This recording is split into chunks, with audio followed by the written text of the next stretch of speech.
Yeah, I got this shit poppin'. You know who's behind this? Victorious and Marz. The new Eric B and Rakim. I'm from a block called Lennox, not the one in Harlem. Money making Marz. You don't want no problem. A couple niggas fronted, I'm running up behind them. I got their name and numbers, I know I'ma find them. Got a fully loaded clip, I don't have to cock it. More issues to address. Oh, you think that I dropped it? My situation's toxic, but yo.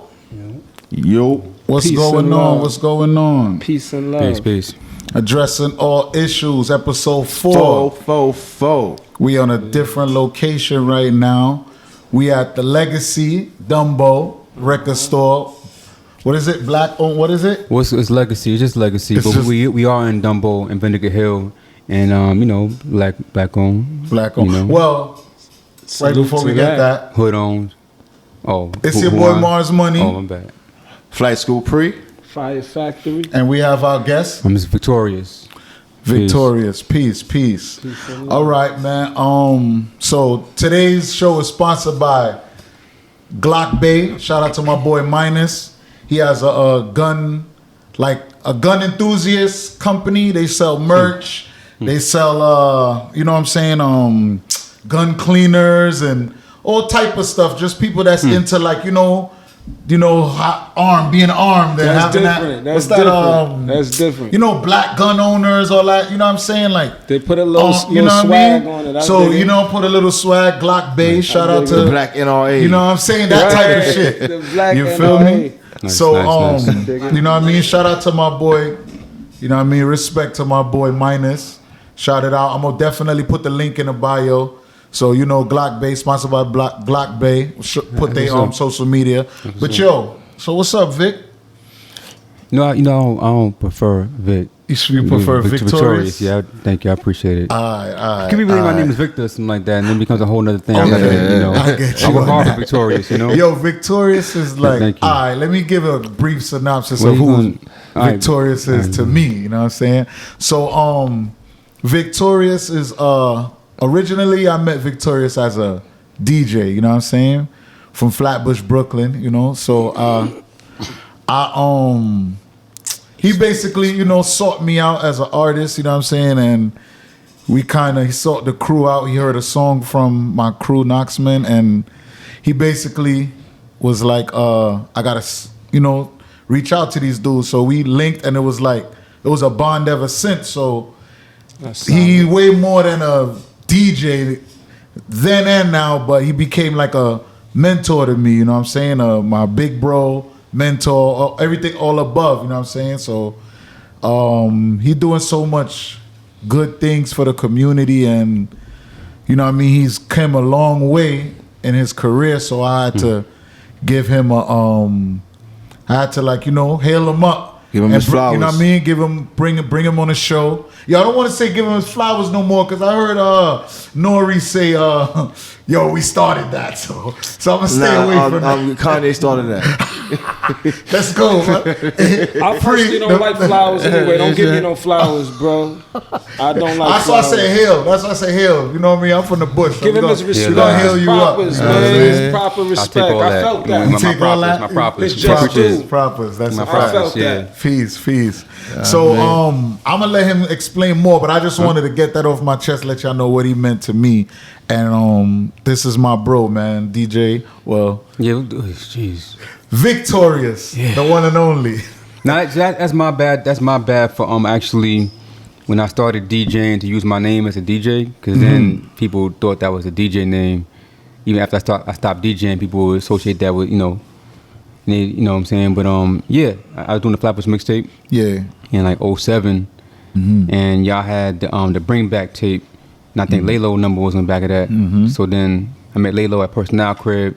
Lalo, I think you was there. Berg was there, and I was like, yo, the Panamanian one is that's the, I mean, everybody Knoxman is nice. Yeah. But son, he got something different though. I think Vok did the beat, the recognized joint. Oh, Shout out to recognize. Vok. Shout out to Piece Vok Ron Don. You know what I'm saying? I'm waiting for him to pull up too. Word. So I was like, yeah, you was like doing the RZA joint, trying to power the play and everything. But That's for a me, fact. you was the one that had the the spark to True that. you know. But shout out to everybody in Knoxville Nice though. True that. You know, we became, you know, that's my main cousin and shit. Nah, you feel me? You know, so let's talk about your establishment first. Where we at right now? Right now we in Legacy, you know. This is a beautiful spot. Man. Thank you. Could you tell us more about how this whole place came together? Because I'm Word. interested to know. It's a lot of good energy behind it. Can you? Appreciate it. Nah, so I have 3 partners. You know, there's a guy Universal and there's Barkim. Universal, he's young, he's in his 20s. He wanted to do a record store because he was in London, went to a record store, but he's like, ain't no black record stores that we know of. He had the idea. I'm like, good idea, whatever. You know what I'm saying? Great idea. And I wanted to help him, you know, with the idea. And then as I'm helping him, yo, all you gotta do is this, all you gotta do is that. You know what I'm saying? In my mind, I started like tricking myself into wanting to be down with it. And I was like, all right, yo, I can get down with that? And he was like, yeah, let's do that. And then we needed, we didn't have enough money, you know what I'm saying? So we got Barkim, you know Barkim, to help out with the rent, whatever. So we just came 3 amigos and when did y'all start this up? I got down in April. So his idea was like about a year or so. April is when I said, all right, I'm a get down with this. And then maybe had the lease, and then we opened up September. We grand opened in September. So it was like real quick. Wasn't like lifelong dream, nothing like that. It was just like something to do. Respectfully, you know, this is something to do. Everything came together at the right time. The right people. Everything aligned. Kind of like meant to be type of. Yeah, we are the right time. You know what I'm saying? So whatever we do is just going to be the right time. Part, you know, what goes on yeah. Well, tell us about what. Oh yeah, so they don't know. Yes, it's a record. So we sell records. You know, it's vinyl. I call it a vinyl boutique, only because it doesn't like look or feel like a traditional record store. When you walk in, you have the living room space over here. Right, that's what I'm saying. What goes like you could do a lot of goes different on things right there. now. A lot of things happen here. I mean, you know, people have first dates here. I see have people, a couple is slow dancing right here, based on me playing the music, whatever. Nice. We do rent for intimate gatherings. Yeah. Intimate birthday gatherings. You know what I'm saying? Wedding reception here.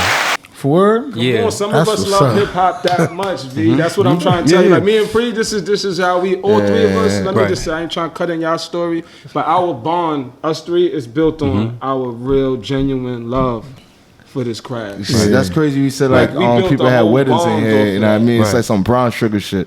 Yeah. That's the Just the Your feeling first I phone get love. like a movie scene, a first date scene. But it's I could see an album release in here. We had that. Oh, no, they had an album with my man release. Sky Zoo and Sky also Zoo. It got to be also that my type group of too. Yeah. And Cat Jesus. Cat Jesus. Shout out to Yeah. Cat Jesus. Yeah. genuine music only. Yeah, we got the keyboard here. I drove down to Knoxville, Tennessee. So these to get the records is for keyboard. sale then. Those are for sale. Okay. Okay. Sale. The drawers pull out. Yeah. You know, I wanted something like low profile like that. So that's kind of like your home dresser type of thing, you know. And a lot of so like if you record enthusiast, I'm blown away. if you're a record enthusiast and you need a spot, I'm really truly blown away. Thank you need a You spot for some understand. records and shit. You Not know what I even, mean? They got right? a lot of classics here. I'm looking at Sade, Nas. It's just curated Eve. so perfectly. You know what I mean? you. Curtis You Mayfield. got the pictures on the wall. Just a that's bunch all of legends family, and shit. you know. It's all about, you know. Mickey Lee Jones. Maybe that's where some of that energy coming from that I'm talking about. Oh no, yo, this is a shrine. You know what I'm saying? You walk in here, this is a shrine. Yeah, I feel Erica like Badu's everybody Mama's Gun. can't do an album release here. You can't just do any type of music. That's how I wanna, No, you no, know, you're right. I mean, I just you're right. feel like it has to be from a special place. It don't gotta be, you know. No, you're right. That was yesterday's meeting too. We talked about you know Okay. who and what. But yeah, I appreciate the word like curate. People say that a lot. It's curated. We just take a lot of time, you know, with the cleaning all the records, bagging the records, but to not to correct Marz, but just to kind of refine what you're saying. Like even if you don't like records or you don't got records, you can still hang out at Legacy. You know what I'm saying? You can still enjoy listening to music, catch a vibe. Nah, the The ambiance. know what I'm doors saying? are open for a yeah. lover of music and the crowd. Yeah, yeah. So also, you For will now, be seeing yeah. me loitering. Do not kick me out, please. Yo, B. you home for the Nah. whatever? You know They what I got mean? the records. You could throw them. You know when you used to go in. Listen. What's the record stores we used to go Like in? Tile Records or Tile Records and or just sit Beat- there, yeah. put the headphones on, and sit You right could in do front that of. here, too? Yeah, they don't see the records available to play. Yeah. I I gotta pay you.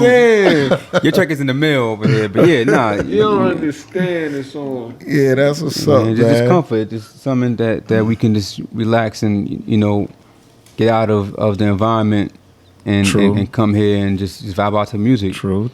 And man, some nights, you know what I'm saying? Like some nights they just they in here. They pull up.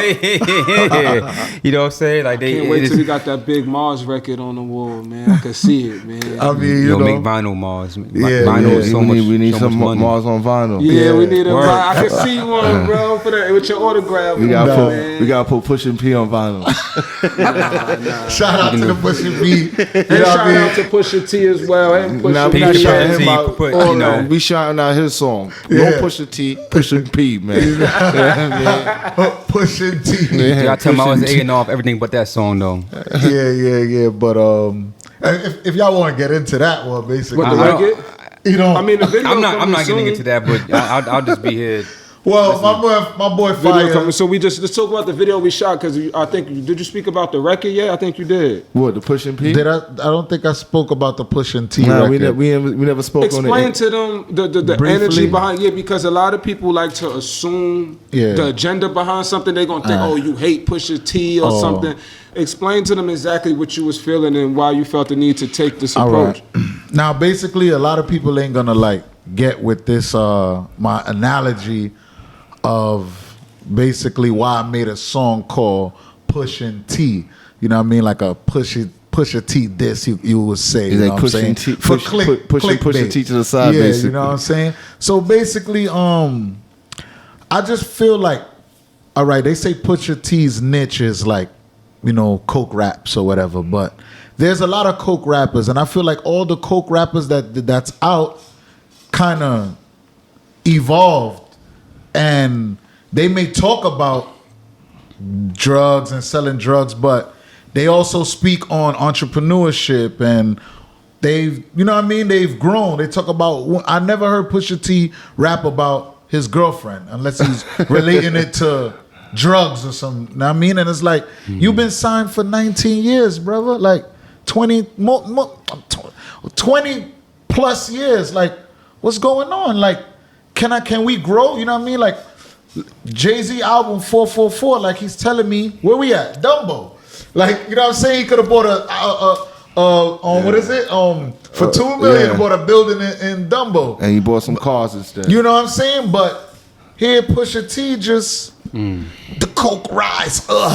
His delivery is impeccable. Like, that's what he has the greatest. Okay. But he doesn't move me, bro. He doesn't move me talking about, I know how coke stinks.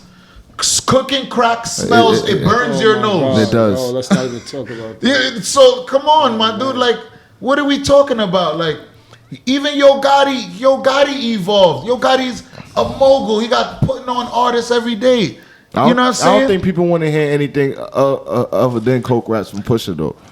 We won't know till we hear it. You could say that, but you will. And I mean, I gotta hear it, and then I can say. No, I did. I want to hear Jeezy. I want to hear Jeezy though. He put out a song with Lauryn Hill. You know what I mean? Talking about empowering black people, everything and niggas and the shit flopped. You know what I mean? It flopped. You guys let people be in their lane. So 444, right? That was Jay-Z's 13th album. After 25 or whatever years, rapping. So you gotta also look at it like, I mean, I'm not. You don't think you didn't see growth from Holy Grail and from? Nah, because that's Kanye. Like you had to look. Hope even had to relapse and go back to talking about Dylan Dope on American Gangster. Had to. But he was in character. That was a themed album. He was in character. He tried to use it to make it in character, but he knew. But because the album before, everybody written what all like those Kingdom Come, and it was like you talking about old man shit. So to relate to the young boys, you had to go back and talk about drugs again. But nobody even bring up that. No young boys bring up that album. American Gangster? Nobody 25 brings up that album. American Gangster? Yeah. When it came out, they did. It's good for me. That's considered one of Jay-Z's great albums. I'm with it all the way. But I'm just saying, like basically, man, not to divert from Pusha T. Now, yo, before we leave the Pusha T thing, I want to talk about from a fan, like as a fan of yours that heard the record, and tell me if I'm wrong on my perspective of it. Because sometimes it's good as an artist to hear how the fan hear it. Yeah. So the way I took it was, the only reason why I agreed to shoot it, because I don't shoot diss records that's like, you talking about you going to kill Pusha T or something. I'll be like, I ain't with you on this. Keep your money and everything. But the reason why I was with it, because the hip hop I grew up loving, you might get challenged if you're saying something that somebody feel is just not respectable. So I don't feel like you was really trying to damage him. You trying to tell him, yo, you challenged his mic. Like, yo, give me something else. And like, was a message behind what yeah, he's saying. So that was hip hop to me. So I'm for it personally. It's a message. It's not I still think Pusha's a dope rapper. It's not a real. I think it's not a deep rooted literally about Pusha T. It's about Pusha T. You understand me? It's this agenda that I'm coming at. It's Pusha T. It's a lot going on. You could actually talk about something else. You know what I mean? To try to, stir the young kids of the generation in a different direction. But the crazy thing about it, no young kids is listening to Pusha T. So it's like, who's he influencing? I'm a product of his influence. Like this guy. I love your work, by the way, man. You do good. I'm a product of his influence. Like we got to keep some form of honesty. Like my dad hates Jay-Z because he think that Jay-Z is a part of like my fuckery and shit. So like, but isn't he? I mean, probably. You know what I'm saying? Probably these artists influenced us. Of course, when niggas. Let me ask you a question. How much dancehall artists you gonna come at next year? Dancehall artists? Yo, any of them elevated or just still gunman talk? I mean, that's elevated. You don't see people like Sizzler went from night to day. It's a lot of dancehall artists that went from night to day. And whoever's hot right now, they hot right now. You think I'm on here saying EST stop rapping about fentanyl and dope? Please don't. No, he's fresh out. Kick that shit. You fresh off the streets. Pusha T, when the last time you had a pack? And I don't mean to be the person to call you out, but like, not to say I'm still in the streets, but at the end of the day, it's like, my nigga, like, where's the growth? That's my only thing with him. I think the growth in it, where I got the growth in it, because I bash Pusha T a lot. You understand me? Especially for that Drake diss track, I think it was very mediocre. You understand that me? Shit was, but it wasn't it. When I hear Pusha T talking about drugs, it's not Pusha T telling you he's selling drugs. He's just comparing his lyrics and his whole life right now metaphorically as to his old lifestyle. Pusha T always say how the coke rise when it drop in the pot. And then niggas go crazy. Listen. So this is my point. I'm gonna listen. Niggas is y'all used to say y'all tired of Meek Mill yelling on the record. Y'all used to say, yo, why Casanova always rapping about jail?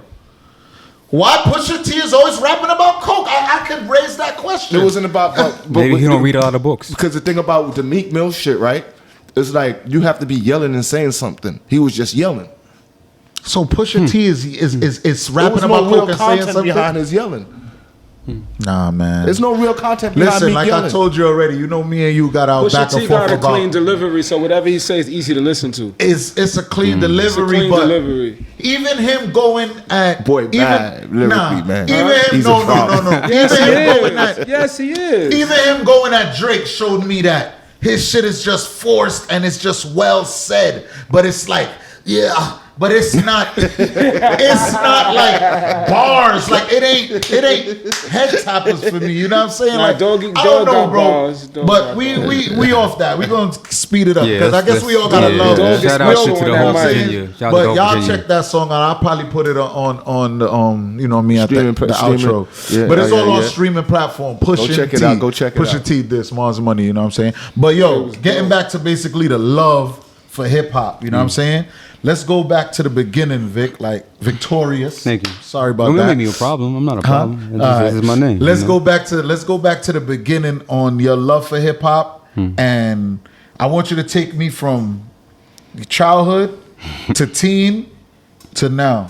With hip hop. With hip hop, but briefly, like how you evolved. Nah, I mean the first hip hop song I remember is White Lines, Melly Mel and who's it? Furious 5? Grandmaster Flash and Furious 5 also.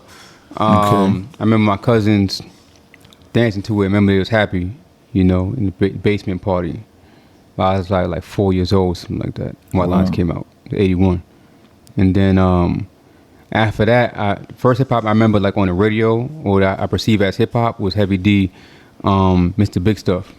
Okay. And then Overweight Level in the House. You know, Heavy D was that dude. Oh God, dude, yo, Heavy D in '87. Yo. I just know Heavy D linked it with Super Cat. I think Puff took Heavy D style and put him on Biggie, and took Chubb Rock lyricism, put them together, and now you got Biggie Smalls. People have said things like that, you know, like. But yeah, so so that's that, and then you know, PRT, Poor Righteous Teachers. Tribe Called Quest first album, and just like, you know, it's being with like at this point 12. My first record I ever bought was on Cotillion in Flatbush. It was a record store right there back when it was a record store in every other corner. Was Salt and Pepper's first album. Okay. Hot, Cool, and Vicious, $6.99. And then I bought the Kid and Play tape next week. Then I bought the Kwame tape. It's all 89 and shit. Nigga Biggie, you know what I'm saying? Kwame was nice. Kwame was 17 years old when he came out. Did all his beats. That's what's up. You know what I'm saying? So you can't. Yeah, 17 years old. That's like, but he ja ruled him then. Biggie kind of. Kwame was that. By the time Biggie said that, he was kind of faded out already, man. Yeah, but I'm saying, for you to tell me that he's that talented, that's big. You know what I'm saying? Yeah, he still is. He changed his name. His name is like Fire something too. What's his new name? Kwame did a lot of beats under a different name. He had to change his joint. Okay. So speeding it up a little bit, right? I was you know, ask I me. mean, you know, I go to high school. You do this. You do this. You cut me now. I'm in the hip hop vibe. Get your vibe. So high school. Oh yeah. So see niggas about the jobs. Look. So that right there, these Wu-tangs. I got that at high school. I was going to Sheepshead, and there was a record store 2 blocks down on Avenue X called Upstairs Records, black owned. And they was up in there. Yeah, they came. That's the day the album came out. My name was Infinite.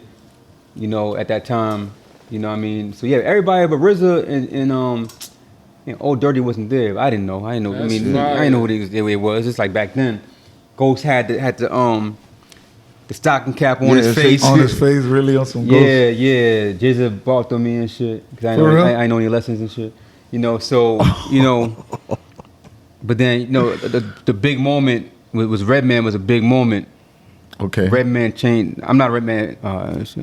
Redman back then was a big. No. Redman is dumb nice. I'm saying that was just a moment when he came out. When he came out. You know, and that whole Loud Records thing. But then, you know, when Mobb Deep came out, Mobb Deep just changed everything, you know, on the street. In New York, yeah. Yeah, that just made everything. Like, you know how 50 came out in 03? Yeah. That was like a shake-up. Yeah, just like I remember 03 when, you know, I don't know how old you was in 03. I was with my mid late 20s. I was like 18. But I was able to like see 17. In 93 or 03? When 50 came out. 50 dropped. Okay, like this you could tell like it was a whole nother street order when and every once in a while that happens. And before in the that was the Mobb Deep. The Mobb Deep. You could say Mobb Deep and Cuban Links and that type of era right there. Right. So you know, and with Cuban Links though, a lot of us didn't have access to do what they was doing. Yeah, facts. We had access to what Mobb Deep was talking about. Hennessy and guns. Okay. You know, so that was the thing. You turn up and you get hype, whatever. Cuban Links was my album, though. Oh yeah. That was my first But I album. understand what he was saying. I understand what he's saying because it's just like That's the first Reasonable album I Doubts. really I didn't owned. understand it until I was outside. That was too deep and for shit. me. You understand me? Until 2000s. Then I'm like, damn, this is what I was listening to in 97, 98. You understand? I had to But double when back. I was listening to it at the time, I didn't know. Like, I was too when I young, I was listening thought to it was Doggy whack. Style I had back to in the double days, back. I ain't know Snoop I was was talking a whole bunch of Wu-tanged good out. shit. I was Doggy Style initiated in the album and shit. Wu-Tang, I man. mean, Nice. Wu-Tang Killer Army, all You that. said you was a big Wu fan. I was initiated in that shit by the family. Like listen, like they I- made like, me listen to I was- that shit, I was recite deep- the songs like, and all of that. My crew was deep on Wu-Tang and shit. Know what I mean, like we used to buy the Wu syndicates, Lord and Lord and so I'm deep in. Yeah, Shout bro, out you know what I LAD, mean? man. Unsung hero in this rap Pardon game. self. I forgot to mention the boot camp. Oh nah. I just wanted Because to when see. you Yeah. I'm a Brooklyn nigga, so when you gave Mob all this credit, I said, oh. But no. I was thinking about it's true. OGD and everybody. So boot camp was us. Like boot camp let the world know OGC, who we apologize. was, and like what we were wearing, what we were doing, but they didn't change anything. They reflected what was going on.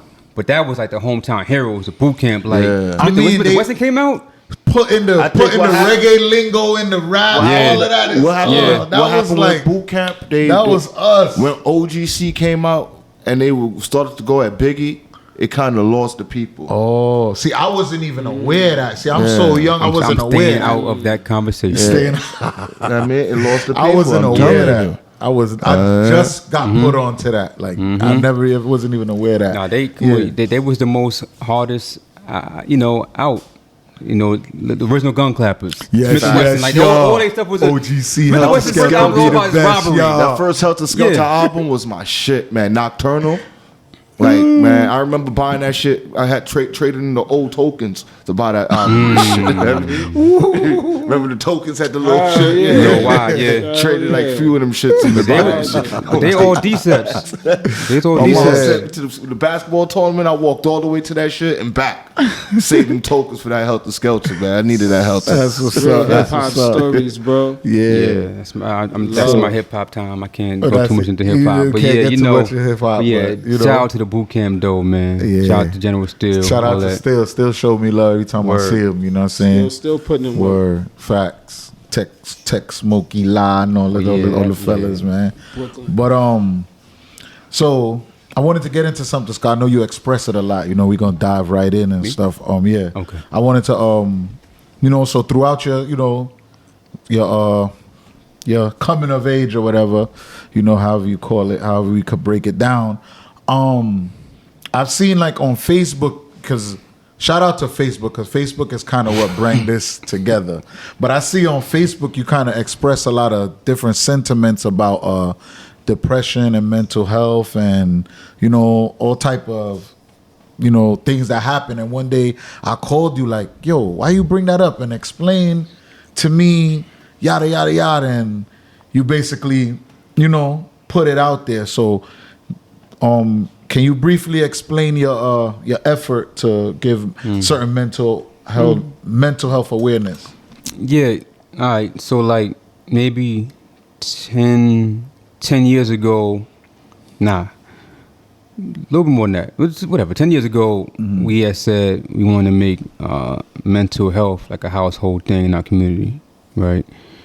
Because when I say we, it's me, Supreme Understanding. Right? So we had the How to Hustle and Win was out, part 1 and part 2, and one of the next books was supposed to have been a book about depression, like solution-based book about depression, whatever.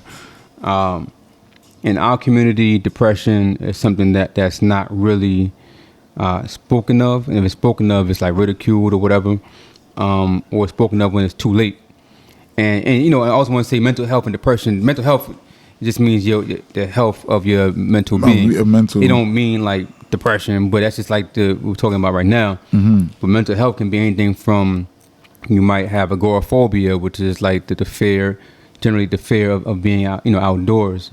You have kleptomania, right? Yeah. And OCD. A lot of these things, right? OCD, right? A lot of these things, in our community, you ain't get the piece of Rikers. You ain't really get aka onslaught. You ain't get to have a kleptomania if you a young black teen, right? You get to go to jail, or you get to be like, oh, he's stealing. But if you from another culture, she's kleptomaniac, she needs help. You know what I'm saying? So it's like we call our man's is wilding for respect. But it's like I'm whatever. So also with depression sometimes can lead to suicide, right? So I have a handful of friends. I have 6 friends died by suicide. One of them was white.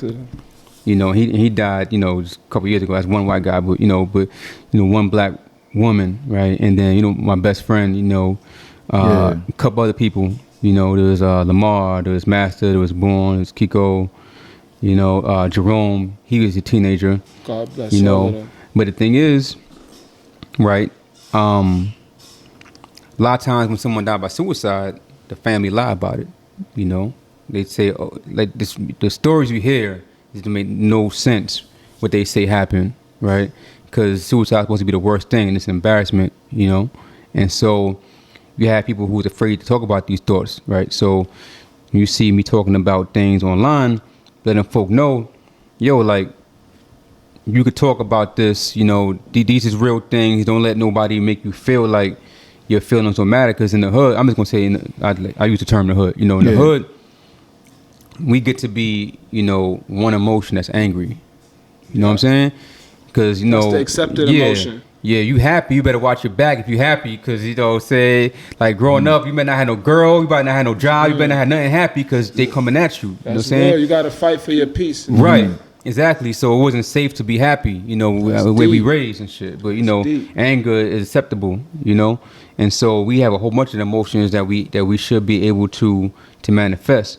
So my thing, you know, I never set out to be no champion or nothing like that, you know what I mean? But I think with me, the secret is, I guess, I be doing so good sometimes. I be trying to get people off of me. Like, yo, hey, I know you see the store, but I might have to add on, I turned the lights off and I felt darkness inside. You know, just so you know, like, yo, don't think that I'm not in this. Yeah. I'm in this. I just got shiny things, you know what I'm saying, for now. Okay. You know what I mean? But I also don't want no one to erase what I've been through or my past. And then I just be fucking, I be in pain a lot. I just be fucking in pain. You share your true feelings and how you deal with it, and that helps people cope with it. You be genuine and real with it. You don't try to... You're not scared to be vulnerable in front of somebody and say, this is what I'm going through. You're not worried about somebody's judgment. But a lot of our people are. Sometimes I am not. So let me clarify. Like, I express freely, but I do, you know what I'm saying? Like, I do. You're human. Yeah, yeah, I hold back, but I give so much you think I'm not holding back. But I do, like, think about, like, how is it going to be received and shit. Like, what you might see, it might take me 2 hours to write a paragraph, because, like, you know, and also I can't be snitching, you know what I'm saying? So it's kind of like, you know, I gotta say things in a certain way that I can still be safe, but I still talk about the principle of what's going on. And it's really just, I just have a whole lot of pain that I had to work on, a lot of survivor's guilt, you know what I'm saying? And PTSD, you know, I still have PTSD, you know, and for a lot of different things, but survivor's guilt was a real big thing that I had to work on. That's a big thing for us black people, man. Yo, like, I'm kind of like not, I won't say like, I got my issues with the whole mental health thing on the other side of the spectrum, right? Like, I feel like I've been kind of like I've taken on the wrath of people that have mental health issues that never treat it. So I have a different view, you know what I mean? But these type of conversations open me up to, you know what I'm saying? You know what I'm saying? I mean, it could be anything, but I wanted to say that I realize we do have certain type of PTSDs. Like, I've seen a lot. But I don't know if I be moving. I don't know what it is. Let me ask you a simple question. I think what it is, real quick. I think what it is, we were just taught to bottle it up, and keep it moving. Yeah, that's what I like about you. It's not there. Right. Let me ask you all a question. Marz do. When we come, peace and love. When we come out these doors, right?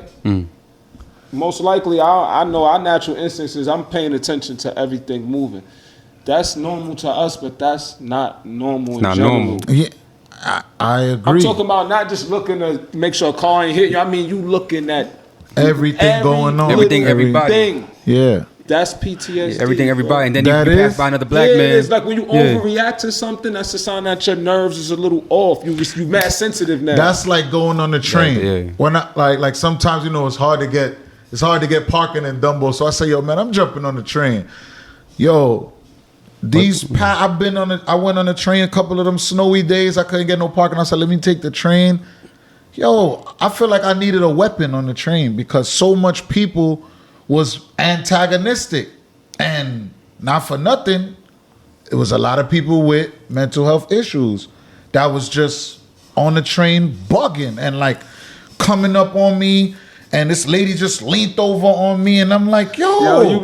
I see you expressing but your train experiences. You be having me rolling with that. I would fear that my mom or like, you know what I mean, somebody close to me be on the train enduring this daily, you know what I mean, after 6 o'clock. You saw the dude throw the shit on the lady? You know what I'm saying? You saw that, Pre? So who do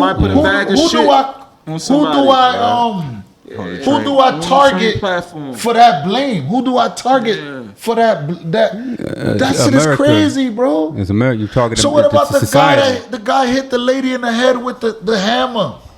Bro. Just start knocking her head. That was hard too. That was train. On a train, she was going down the steps, bro. So what's it seem like we on the same side?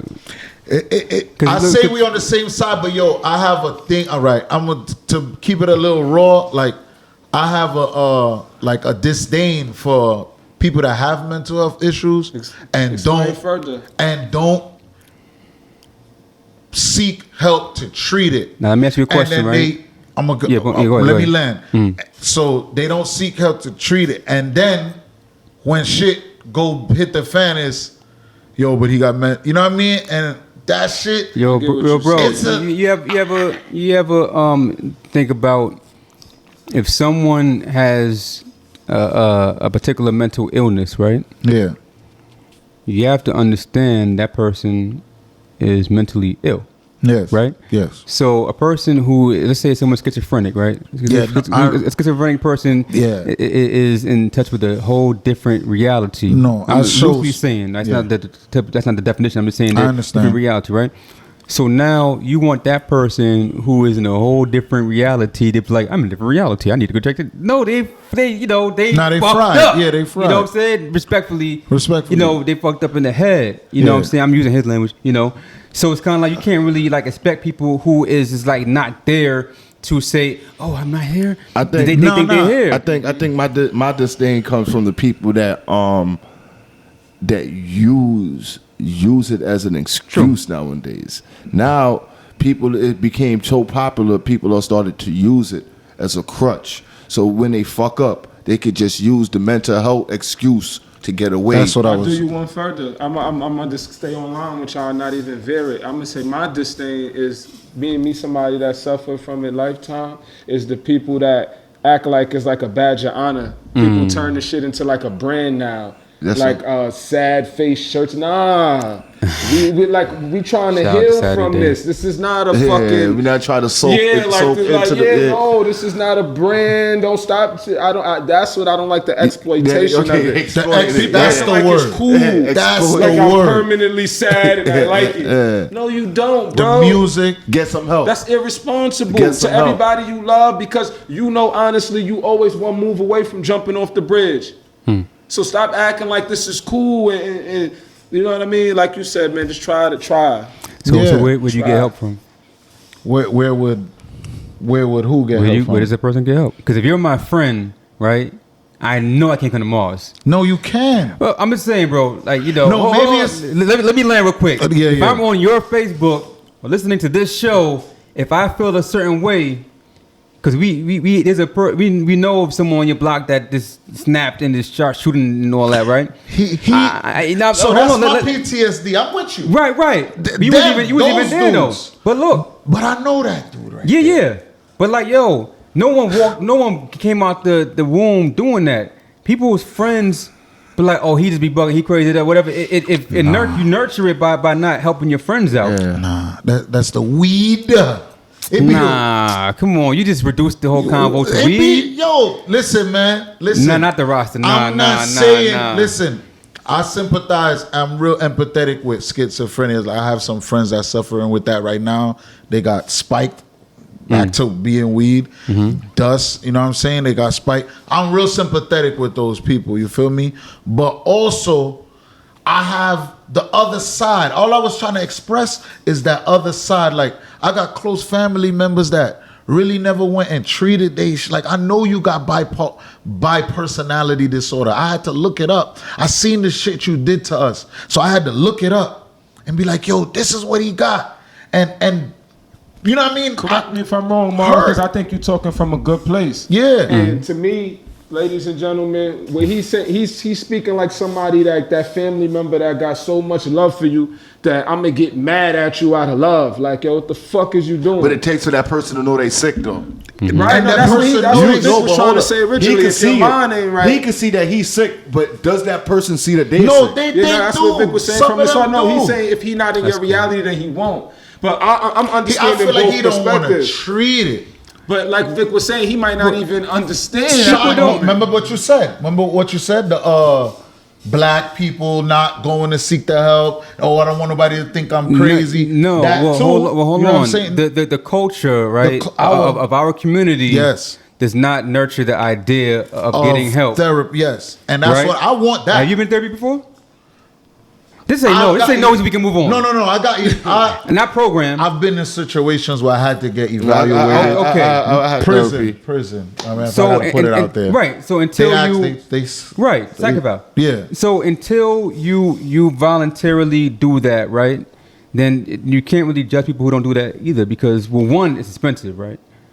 You know, you can't just go to therapy. You just say, hey, I want to do therapy, and you pay. It's expensive.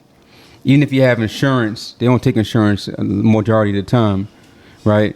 And then you have people who say, oh, my friend's my therapist, or oh, it's not, you know, it's just a lot of things people say. I get you. And so, like, if no one around me is honoring the fact that this pain even fucking exists, right, or should exist, or just toughen up. And we did that. Why can't you do that? And just why you agonizing over that? Then I'm gonna think it's me. Right, I'm gonna think it's just me, and then you're not gonna. And 2 things are gonna happen. I'm a harm others. I'm gonna harm myself. Everybody say it's me, right? So until therapy gets a good rap, right, people are not gonna get help, because no one wants to be crazy. We all from CI, but you know the G building, right? And so we all grew up not wanting to be crazy, and then our parents probably all called us crazy. We ain't like it. So that whole stigma of being crazy stop for right, because look, it's like how cats don't want to get tested for HIV because they scared they might got it. A lot of stigma to get tested. No, but if you go to the therapist, you might be afraid. You might what I mean. Can I just say one thing about the therapist? Because in my journey, and he's 100% correct though, ladies and gentlemen. Out of 20 therapists you call, maybe one. That's gonna take your insurance, and 9 times out of 10 they gonna send you to where like all the dope addicts or some free shit somewhere. You're not gonna be able to afford the shit you need. I'm gonna tell you exactly what they told me, right? And the reason why I go so hard with it, I know people be listening to me like, damn nigga, you just yapping, woo woo. Nah, I went to go see some therapist for the things I had, and she looked me in my eye and told me this, and it encouraged me to want to speak to people about this, because she looked at me, she said, we can't help you. You know why she said that? Why? It was cool though. But it wasn't cool, because if I wasn't me, if I was somebody that's ready to jump off the bridge, I wouldn't be here right now. So think by the graces of God, I wasn't. So I'm talking to her and telling her how I feel. She said, I can't help you. She said, you know why I can't help you? She said, your awareness is too high. Wow. Right. That was scary. That's a scary answer in two ways, because one, it kind of motivates you to say, nah, I got this. If I'm very aware, maybe I can help somebody understand, because I got a professional telling me she can't help me because I'm too aware of my situation. But then this is what scared me. So you saying you only want to deal with people that's so vulnerable to it that you could just take them for a ride and maybe give them medicine they don't need? Like just because I'm aware right now in this moment, that's not, you know what I mean? What about an hour ago that made me lead up to having to come see you? So it let me know how irresponsible the whole field is, because the bottom line is the money, not the help. Right. So that's what and that's the whole that shit there's no resources. Made me emotional and shit. Pardon me, because I know it's people out here. Somebody died today because they couldn't get the help. So we basically saying there's no cure for it then? I can't answer what I don't know yet. That's ignorant. I'm hoping it is. I don't know everything. I can only talk about what I went through and because it don't never end. So it ain't like, yo, I beat it, nigga. It's You know what I'm saying? I didn't even want to film with y'all last week because of that. I couldn't even really share shit like that. Shit get real. But you feel me? Like, you gotta open up about it, because somebody, like you said, everybody want to be fucking cool, man. I think that's nobody want to be real. That's how I deal with shit, being around people. You understand me? Like, you feel me? Like, I don't kind of come around and talk about my, you know what I mean? Like, if y'all know me, I know I'm talking to bum, but there's days you probably see me come around and I'm just quiet and I'm just listening to everybody's conversation, but just being around people in that moment gets me away from whatever I'm going through. So I always need to be around people in those moments. I agree with you. I think that's part.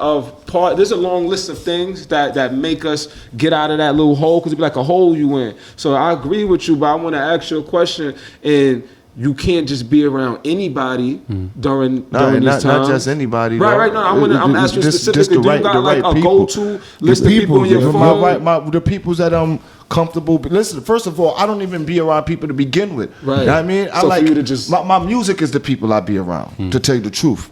That's why I buy so much music. I got this in my house. That's real. I literally own, but it's in CD form. You understand me? That's so real. I listen to music. I always been that way and shit. Like I always could take myself away from my friends and stay within my music and shit. Y'all know music now is I got a therapy too, so as I well. definitely don't need to be around. You understand me? But there's certain people I could just go around and just like certain friends you see. It's like I could go out and leave my house and my friends on the corner that's probably drinking. Just for that half an hour. You see how just be around them. You kind of making me identify with it, and I feel the same way. You see how you mentioned the music? You see how I mentioned music? This is part of the reason why y'all so passionate about it, why I'm so passionate about it, and why you turn up where it's like, damn, you gonna waste time on the mic with that? This is what you gonna put out? This is why, because some anger's from a good place. And then, this is what I'm saying. I was an artist for a good majority of my life, right? You niggas are artists, and y'all. I think music was my therapy. And especially when I built it in my house, when it was just in my room, when I had my studio set up in my room, I could have just released. So I could have, I got songs that nobody never heard. I got rock and roll songs. I got songs I did, Eddie Murphy Party All the Time Over. But now nobody's going to hear it. That's just for I need to hear that joint right there, though. That was for my personal shit. You understand me? You know just what's real? Letting shit out and shit. I mean, so what happens? I'm gonna say, Marz, if you don't have the ability to express it through music and art, what do you do then? I mean, and they turn you away. They say you're too aware. You don't have enough money. Then what do you do?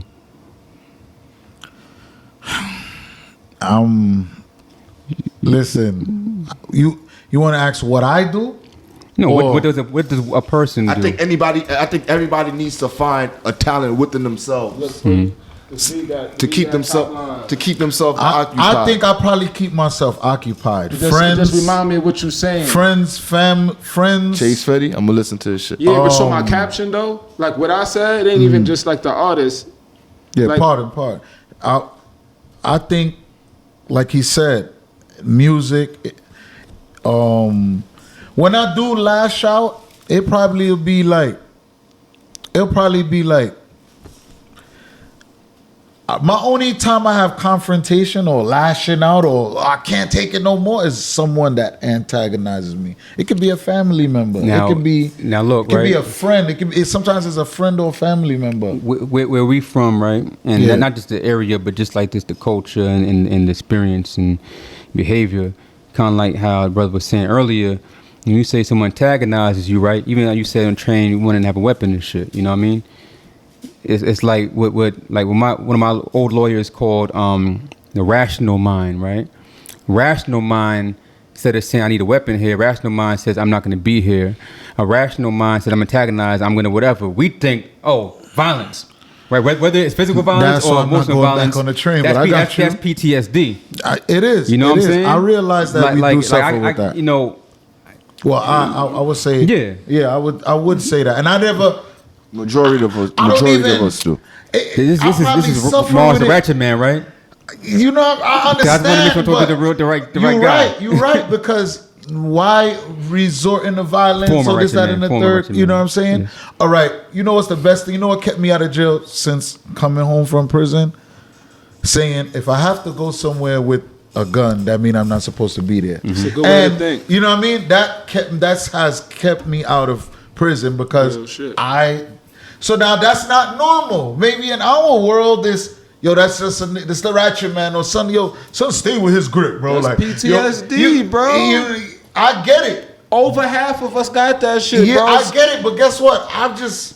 All right, I'm out now. The reason why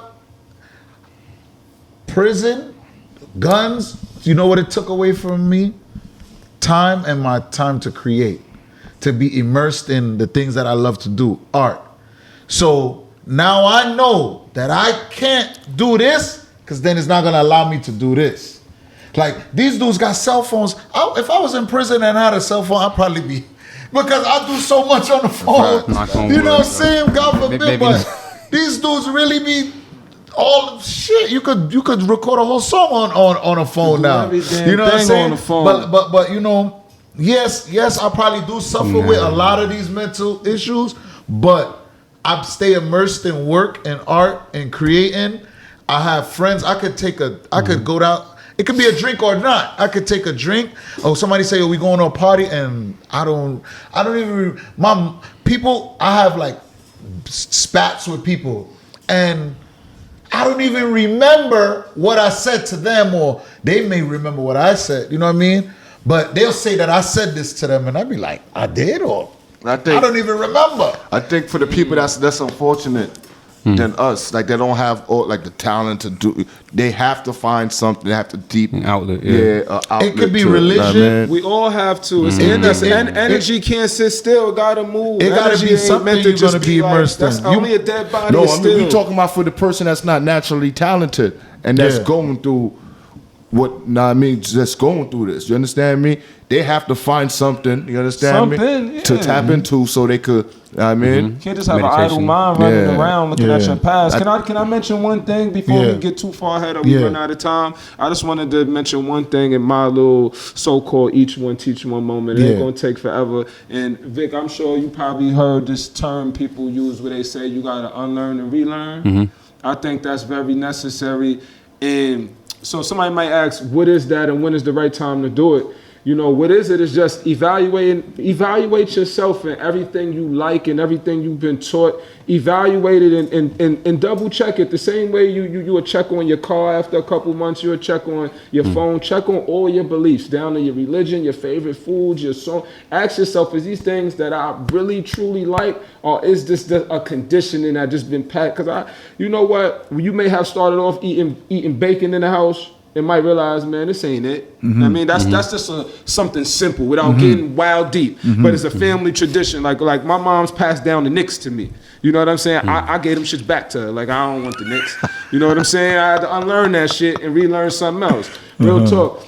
So to everybody out there watching this, don't be so stuck in, this is my tradition, this is what I've been taught. Evaluate what you've been taught and see if it's really the right thing, and you're going to keep some of it. You ain't just going to throw everything away. True indeed. And then, unlearn, relearn, and that's just part of the many ways you can help rebalance yourself and give yourself a chance. Applause. Yo, all right, so listen, Vic, on our platform, we like to basically ask the guests, do they have an issue that they want to address, meaning something that people may not speak on, something that you've been going through, something that you want to bring some awareness to, or something you want to get off your chest to someone or anything. Do you have an issue to address? Yeah, I mean, we addressed it earlier, just the breathing room that we don't give each other as far as emotional pain. You know, I like some more of that. Because it only hurts. It only hurts, the people around you. You know, like what Tupac said, Doug. What is it? The hate you gave little infants. You know what I'm saying? The train shit man didn't just wake up one day and say, I'm gonna throw shit on the train. You know, on somebody's face. You know what I'm saying? Like who? It was a build-up. It's a build-up. Time. And people wasn't messing with I don't like Larry. Larry always be talking crazy about whatever, and it's like you let it slide. Like it's a community, bro. Like we all responsible. It's a community. The same way you say, well, I'm from a certain block, and that block is mad thorough, and we train warriors and gorillas and shit like that, right? Mental illness thorough. Right, thorough. And that's another thing, right? So this thing called suicide by proxy. Okay. Right. Started in the Catholic Church. Where they will if you had money you would pay someone to kill you. Before you do that though, you repent, right? So you go to heaven, whatever. They repent because they're still alive. So it's like no one goes to hell. It's a long time ago. That's sort of by proxy. So now you have some of these cats, not all, some cats that we know. Well, I don't know anybody, but that I hear of on TV who is death defying, always down for whatever, running to the shit that I die. The most gangsterous person, just really some of them just want to die on their own terms. I know for me, I spoke about this earlier. For me, I definitely wanted to die at a certain time. That's real. But I was like, I told myself stories of like, yo, it's gonna go like this, and I was out my mind. Like I had shorties, you know, I told my shorties like, oh, we have a son. I remember I used to say, make sure he knows who killed his father. Now I'm like 29, and I'm like telling, I don't got no kids. I'm like, yo, we have a kid. Make sure, 'cause I know I'm dying. You know what I'm saying? And I remember I had a girl ask me my 5-year plan. I'm 28, 29, and I was offended. I was offended because I felt like she was trying to say some, you know, that I ain't gonna say the word, but like I was someone who wouldn't be dying in the next 5 years and shit. That's how I was thinking, right? And I'm a good guy and I'm a righteous guy, but there's still some things. It's like I feel like, okay, well, I'm gonna go the extra mile, and if we die today, then we're gonna die today. And not everybody want to honor that little space. Beans did it one time on that podcast where it's like not everybody know about that convo or that look. It's like, you know, yo, we might die tonight, son. Like, you know, we might die tonight, right? And we don't die tonight, but what do we do with that energy where it's like, yo, you know, we was almost at the brink of death and we walked there, and we still got kiss moms on the cheek or whatever. If you got them moms, mad niggas don't even got moms and just lose their fucking mind, right? And you can't write that out in the song, right? What do you do? And what do you do if your man does die? Then your next man die. Then you hurt somebody. What do you do with that? You know what I'm saying? So we good for a good 10, 15, 20 years, but at a certain point, you crack because you're not made to hold this in. And that ain't warrior shit. So I'm a warrior doing that's my spirit. That's where I come from, line of warriors. Warriors don't play that whole, I can't be vulnerable shit, because war is vulnerable, right? Warriors don't play the macho man game. Huh? I said warriors don't play the macho man game. Yeah, not at all. You know, all warriors got to be healers too. You on the battlefield, even ancient times, you gotta know how to fucking tie that spear wound up. You know what I'm saying? Or you throw your brother on your back, and we can't throw our brothers in the back no more. Now he's like, oh, son is soft. Oh, he's a goddess. You know what I'm saying? Whatever. I'm a god clown. Whatever. We don't. But it's funny, and it do be funny, right? Until he fucking murked his baby moms and then himself and the baby. Oh man. Then it's not. Then it's like, we knew he was fucked up. Yeah, it's so crazy when we say men being vulnerable, right? Because right now I'm watching, like, you see, I hate this name, but this is my guy, Kanye West, right? Try to fight for his family, and it's looked at as crazy. But when a female does it, you understand me? It's not crazy. It's her fighting for her family. I don't got no kids, bro. What you looking at me for? I don't know. Understand me? So I don't understand. They don't allow black men to show their emotions. They don't allow black men to show their emotions. When black men show their emotions, they start putting labels on us. He's crazy and all of this and that and the third. And that's true, man. We gotta stop judging. There's no simple answers. Definitely, we gotta stop judging and start healing. Definitely, nah. That's. I felt that. That's you know, I'm to get, because I think you kind of almost touched the point. Damn, or meaning like I think you bring it to me just now. You know what I'm saying? Basically, like I'm gonna break it down. I'm gonna break it down. So like I'm the type of friend that, like, I noticed that, like, you know what I mean, I speak or boastful or whatever it is, or maybe kind of confident. The tough friend, the tough guy that been through so much and thing. However, right, these same people, they can come to me. These same people that suffer with these, I have friends that suffer with, and they come to me. But you know when they come to me and because they don't want to disappoint me. They kind of, and they know that I care, but they know it's a little tougher. So like, I even have like, I have friends that have come to me, and I know they did something wrong, and they don't tell me they did anything wrong, or matter of fact, double back.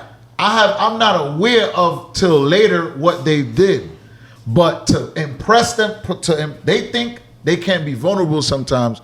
So to not make me get on their coattail, not let me get on them, they kind of, put a little shade around what really is going on. You know what I mean? I have a friend that lied to me, and this is one of my best friends. He lied.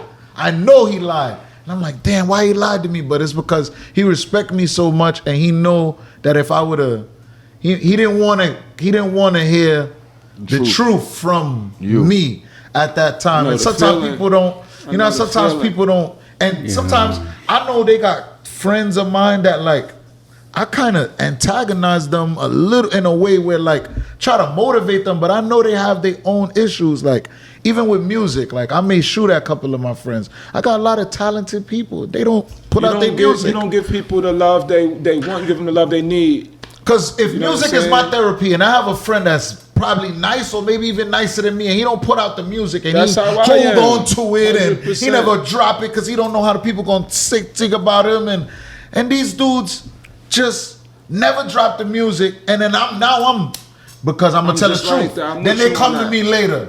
Yo, Marz, you right, bro. I look at it like, I should have been dropped the song. Make your contribution. Like the way people go on the collection plate, drop the dollar. Like if you got some art in you, you got some art in you, Vic. You got some art in you, Pre. What? You gotta make your contribution. Yeah. And I told you that shit. Yo, Marz, that's gonna be the last thing I'm gonna say for the night, man. Yeah. I had a great time being here with y'all tonight. This was an honor to be in this spot. Definitely, I felt something dope happen tonight. And all y'all got busy in here tonight. Yeah, good. For real. Fuck tough love. Yo, Definitely. Well, also, you know, I'm a hypnotist. You're a hypnotist. I'm a hypnotist. Yo, I felt this one. So, you know what I mean? This is our 4th episode. I'm kind of feeling the vibe and shit. About time, man. About time. Have me up in here, man. Yeah, I've been begging to be here with y'all. But it's on time though. So I appreciate you know it. what I'm saying? Yeah. So, It's been a great day for me too. Nah, definitely. I told Pre what happened earlier. I can't say it out loud. I get in trouble. Pre, I told you it's a good day for me personally. Irene. No shit. Oh shit. You don't know what I'm talking about. Right. I'm talking about the Russians. Talking about the Russians by my job. Yeah, man. Peace and love. Oh, I also Peace got and love. Someone enlisted me to do a verse for a EP on like basically peace in war and all of that. You know what I'm saying? Word. So basically like the Ukraine and Russia war. So I'm about to do a verse on that. We'll touch more base on that and all that. But royalty do money. that.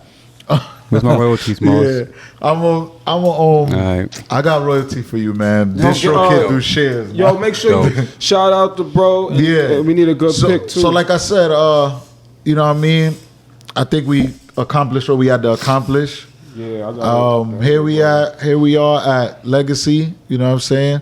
Shout out to our guests for being here, Victorious. Thank you for having me. You know what I'm saying? I think I'm kind of happy that this show went because I wanted Fire King to you know what I mean, touch base with that, you know what I mean, get his little points across because, you know, we all have this. You know, he expressed himself with me and, you know, Pre, you know, we kind of came with our little altered, you know, view on it. But, I agree with Pre. Nah, of course. I agree with him. I agree with him. All right. I felt when you see this, think about you see that. What remind you of? What do you think about when you see that right there? 1998. That's you fucked up. No, but you right. You just did. That was an example. Bro. I said 1998. This is supposed to be a box. That's If you see this, I thought of a year. Yo, listen, man. We here, man, addressing all issues, man. It's your host, Marz Money. Flight School Pre. Fire Factory. The God, peace. Peace and love. Rub all them coke raps on your chest and boof it. Dude you assigned to say you never hustled and proved it. Jay gave us the blueprint and reasonable doubt. Them lines you giving out give us a reason to doubt. The way that bricks smell when it come out.